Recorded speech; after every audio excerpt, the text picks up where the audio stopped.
बिस्मिल्लाहिर्रहमानिर्रहीम। अनकाबाज एक ऐसा अजीमुल सततम परिंदा जो अपने पंजों से हाथियों को उठा लेता है और मिट्टी को पाए जाने वाले एक ताकतवर मखलूक जिसने इंसानी इलाकों में तबाही मचा दी। लेकिन जब अल्लाह के एक पैगंबर ने उसे बद्दुआ दी तो उसका क्या अंजाम हुआ। क्या अरबी लोक कहानियाँ का यह परिंदा सच में वजूद रखता था और वह कौन से पैगंबर थे जिनका सामना इस देवकामत परिंदे से हुआ।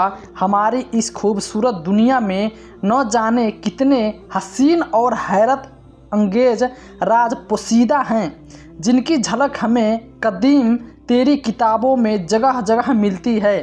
इंसानी तारीख में कई असाम के अजीबो गरीब मखलूक आद की कहानियों मशहूर हुई जिन पर इंसानी दिमाग का यकीन करना मुश्किल है, लेकिन वही उनके मुतालिक मालूमात हमें उनकी तरफ खींच ले जाती है।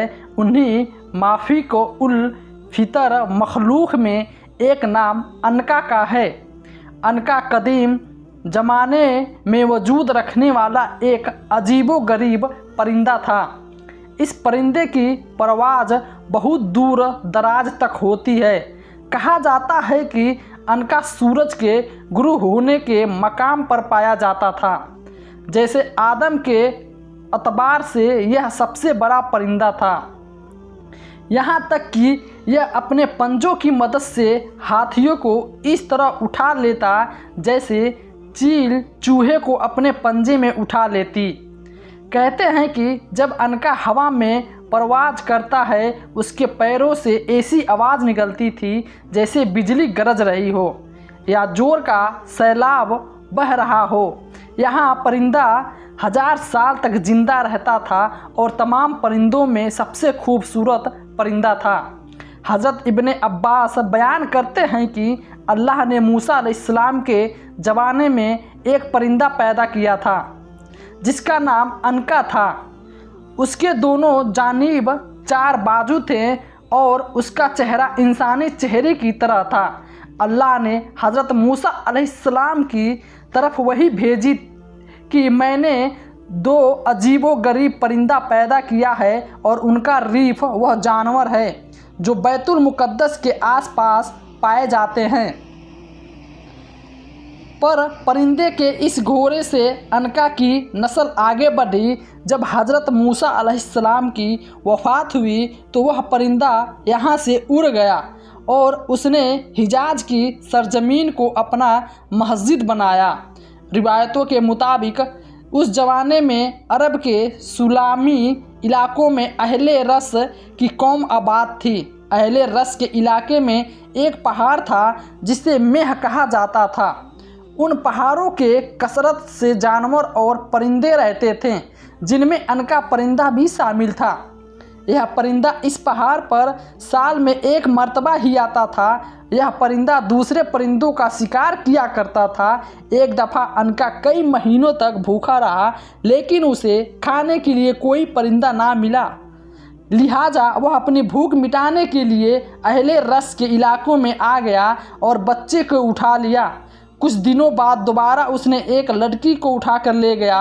उस ज़माने में अहले रस की तरफ एक नबी मजबूत किए गए थे जिनका नाम हज़रत हंज़ला बिन सुफियान अलैहिस्सलाम था।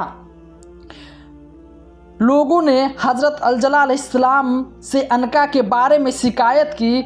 इस पर हज़रत हंज़ला ने उन अनका के लिए बद्दुआ की पर अनका आसमानी बिजली गिरी जिसकी वजह से वह जलकर हलाक हो गया और फिर दोबारा कभी इस नस्ल का कोई परिंदा इस दुनिया में ना देखा गया।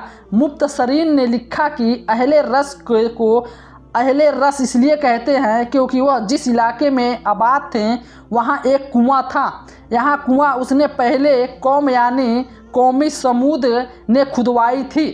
अहले रस उसी कुएं से पानी पीते, अपने मवेशियों को सराप करते और खोतीबारी किया करते, इसलिए उन्हें अहले रस कहा जाता था।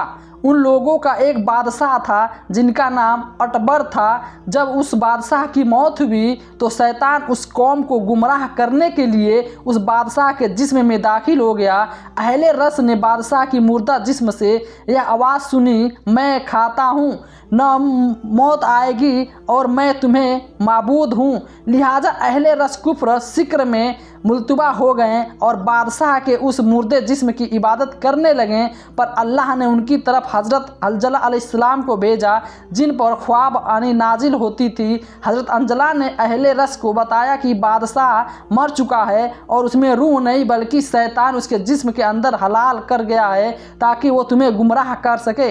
लिहाजा शिर्क से तौबा करो और किसी भी अल्लाह का शरीक न ठहराओ। अहले हज़रत अंजला की बातें सुनकर आपके दुश्मन बन गए, यहाँ तक कि उन लोगों ने आपको शहीद कर दिया और उस कुएं में फेंक दिया।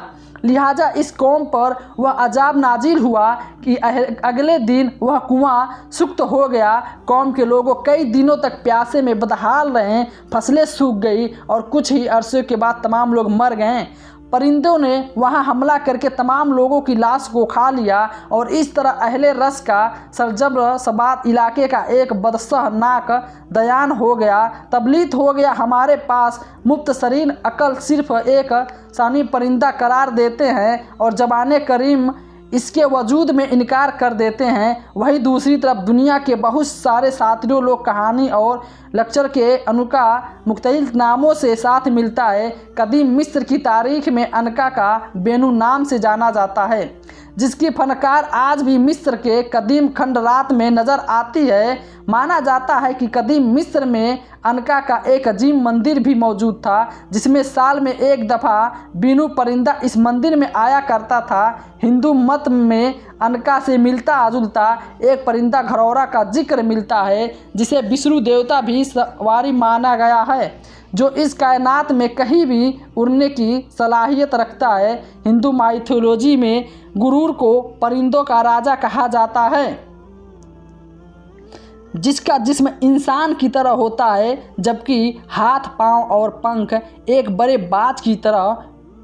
वह चीनी रोग कहानियों की बात करे तो अनका जैसे परिंदा कुरान है, जिसके बारे में चाइनीज़ कहानियाँ में माना गया है कि परिंदा निहायत ही सुरीली आवाज़ निकालता था और जिस तरह के ऊपर से गुजरता वह खुशहाली आ जाती थी। इसी तरह यहूदी शरीफ में जिस नामी एक परिंदे का जिक्र है जिसके बारे में कहा जाता है कि यह परिंदा जन्नत के ईडन गार्डन में रहने वाला जानवर में एक था और आदम अलैहिस्सलाम की इस दुनिया में आने के बाद यहाँ भेजा गया। जबकि ग्रीक और रोमन माइथोलॉजी के ग्रिफिन नामी एक अजीम मखलूक का जिक्र मौजूद है जिसका जिस्म शेर का और सर परिंदा की तरफ होता है, जिसे किंग ऑफ द बीस्ट कहा जाता है। कदीम यूनानी ग्रिफिन को दौलत या खुशहाली की निशानियाँ करार देते थे। गिफ्रीन सुलामी माई के पहाड़ियों में रहा करता था, जहाँ यूनानियों के मुताबिक अलोपो देवता साल में एक मर्तबा जाहिर हुआ करते थे और ग्रिफिन उनके खजानों की हिफाजत किया करता था। एक मशहूर मिथ के मुताबिक जब सिकंदर ए आजम यानी अलेक्जेंडर द ग्रेट दुनिया फतह करने निकला तो इस तवील सफ़र के दौरान उसका सामना ग्रिफिन से हुआ, जिसे उसने पकड़कर कैद कर लिया। कहा जाता है कि सिकंदर उसके पीठ पर सवार होकर 7 दिनों के एक सफ़र पर भी रवाना हुआ था। इतने सारे तहजीब और इलाकों में अंका के मुल्ताली कहानियों, पेस्टिक और मूर्तियों इस बात की तरह इशारा करती है कि ऐसी मखलूक कदीम ज़माने में वाकई तन वजूद रखते थे। लेकिन मसला यह है कि हम इंसान इस दुनिया में तब ही किसी बात पर यकीन कर पाते हैं जब हम उसे अपनी आँखों से देखें। यहाँ तक कि डायनासोर की वजूद भी हम इंसानों ने तब माना जब हम उसके वाक़यात मिले।